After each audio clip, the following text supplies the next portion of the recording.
ಕುಡಿದು ಅಡ್ಡಾದಿಡ್ಡಿ ಕಾರು ಚಾಲನೆ, ಆವಾಜ್ ಹಾಕಿದವನಿಗೆ ಬಸ್ ಪ್ರಯಾಣಿಕರು ಚಾಲಕನಿಂದ ಕೊಟ್ಟರು ಮೊಟ್ಟಿ ನೋಡಿಕೊಳ್ಳುವ ಹಾಗೆ ಧರ್ಮದೀಟು.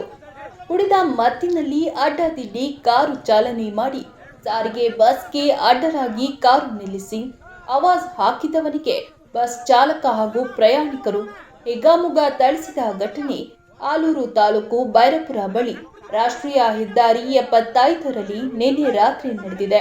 ಬೆಂಗಳೂರು ಕಡೆಯಿಂದ ಮಂಗಳೂರು ಕಡೆಗೆ ತೆರಳುತ್ತಿದ್ದ ಸಾರಿಗೆ ಬಸ್ಗೆ ಎದುರಿನಿಂದ ಬಂದ ಕಾರ್ನ ಚಾಲಕ ಕಾರನ್ನ ಅಡ್ಡಲಾಗಿ ನಿಲ್ಲಿಸಿ ಚಾಲಕನನ್ನ ನಿಂದಿಸಿದ.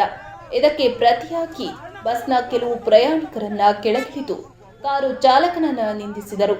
ಕಾರಿನಿಂದ ಇಳಿದು ಆವಾಜ್ ಹಾಕುತ್ತಿದ್ದ ಆತನನ್ನ ಬಸ್ ಒಳಗೆ ಕರೆತಂದ ಪ್ರಯಾಣಿಕರು ಧರ್ಮದೀಟು ನೀಡಿದರು. ಅಲ್ಲದೆ ಕುಡಿದು ಬಂದು ಕಾರು ಓಡಿಸುತ್ತಿದ್ದೀಯಾ ಎಂದು ಬಸ್ ಚಾಲಕ ಕೂಡ ಥಳಿಸಿದ್ರು. ನಂತರ ಆತನನ್ನ ಕೆಳಗಿಳಿಸಿ ಬಸ್ ಮುಂದೆ ಚಲಿಸಿದೆ. ಈ ದೃಶ್ಯಗಳನ್ನ ಬಸ್ ಪ್ರಯಾಣಿಕರೊಬ್ಬರು ತಮ್ಮ ಮೊಬೈಲ್ನಲ್ಲಿ ಸೆರೆ ಹಿಡಿದಿದ್ದಾರೆ.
ಗಾಡಿ